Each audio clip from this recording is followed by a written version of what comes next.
नमस्कार दोस्तों, स्वागत है आपका हमारे चैनल के सिंह एजुकेशन में। आज जिस टॉपिक को हम कवर करने वाले हैं उसका नाम है ईडी, एनफोर्समेंट डायरेक्टरेट, यानी कि प्रवर्तन निदेशालय। बड़े बड़े मंत्री और अफसर इससे डरते हैं, इससे घबराते हैं, क्योंकि जब ये छापा मारती है तो बुरा हाल होता है दोस्तों। तो आजकल ये सुर्खियों में है।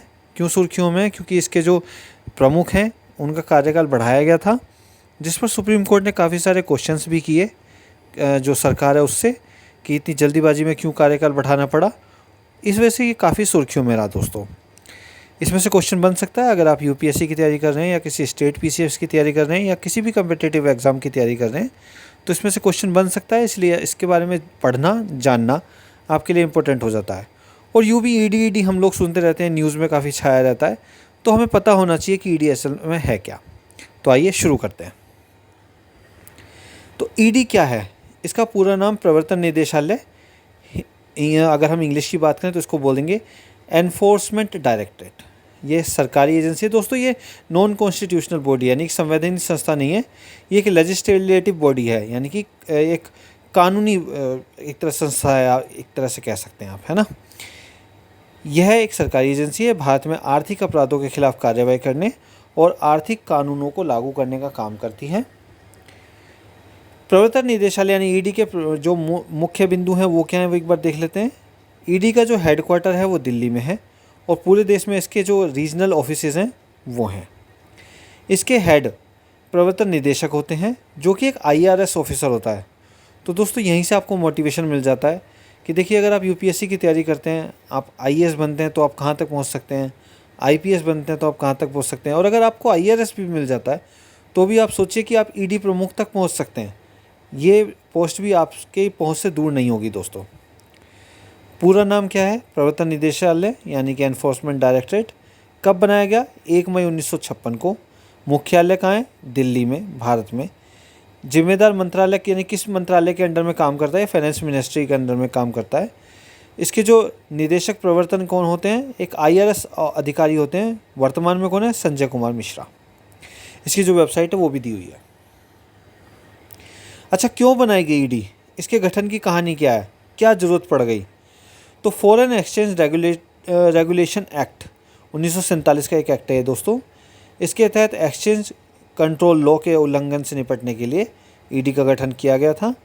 ईडी को अपना आज का जो नाम है वो प्रवर्तन निदेशालय यानी कि ईडी वो कब मिला? 1957 में मिला। यानी कि 1947 में इसका नाम ईडी नहीं था। ईडी कब पड़ा? 1957 में पड़ा दोस्तों। ईडी को अब वित्त मंत्रालय के तहत राजस्व विभाग द्वारा प्रशासित यानी कि कंट्रोल किया जाता है।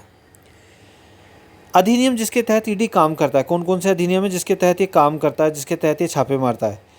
धन शोधन निवारण अधिनियम 2002 का है ये, PMLA। विदेशी मुद्रा प्रबंधन अधिनियम 1999 का, इसको फैमा बोलते हैं शॉर्ट में, FEMA। भगोड़ा आर्थिक अपराधी अधिनियम 2018 का, इसको फेओस बोलते हैं, FEOS। और विदेशी मुद्रा विनियम अधिनियम 1973 का, इसको फेरा बोलते हैं। तो ज़्यादा जो फेमस है दोस्तों वो है विदेशी मुद्रा प्रबंधन अधिनियम 1999 का, जिसको फेमा बोलते हैं, और विदेशी मुद्रा विनियम अधिनियम 1973 का, जिसको फेरा बोलते हैं। अच्छा, अब बात करते हैं कि ईडी के उद्देश्य और कार्य क्या हैं। क्या उद्देश्य है और ये क्या कार्य करता है? इसके दो प्रमुख कार्य हैं, जिसमें फॉरेन एक्सचेंज एक्ट 1999 और मनी लॉन्ड्रिंग एक्ट 2002 को लागू करवाना है। गलत तरीके से कमाया गया धन, जिसे हम बोलते हैं काला धन, जिसे किसी तरीके से वैध बनाया गया हो, यानी कि काला धन कमाया लेकिन उसे किसी तरीके से वाइट करने की कोशिश की गई हो, या उस पर टैक्स छिपाया गया हो, तो उस पर छापेमारी करता है ये। ईडी के छापेमारी के अधिकार क्या हैं? किन किन चीज़ों में छापेमारी कर सकता है, उसके लिए इसको ऑथराइजेशन कहाँ से मिलती है? Money laundering, income tax fraud और आपराधिक मामलों में जांच का अधिकार ईडी के पास है, CBI के पास है, और IT यानी कि इनकम टैक्स डिपार्टमेंट के पास है। प्रवर्तन निदेशालय यानी कि ईडी एक ऐसी केंद्रीय जांच एजेंसी है जिसे मनी लॉन्ड्रिंग के मामलों में नेताओं या किसी को भी समन भेजने, मुकदमा चलाने के लिए सरकार के आदेश की आवश्यकता भी नहीं, यानी खुद से कार्रवाई कर सकती है।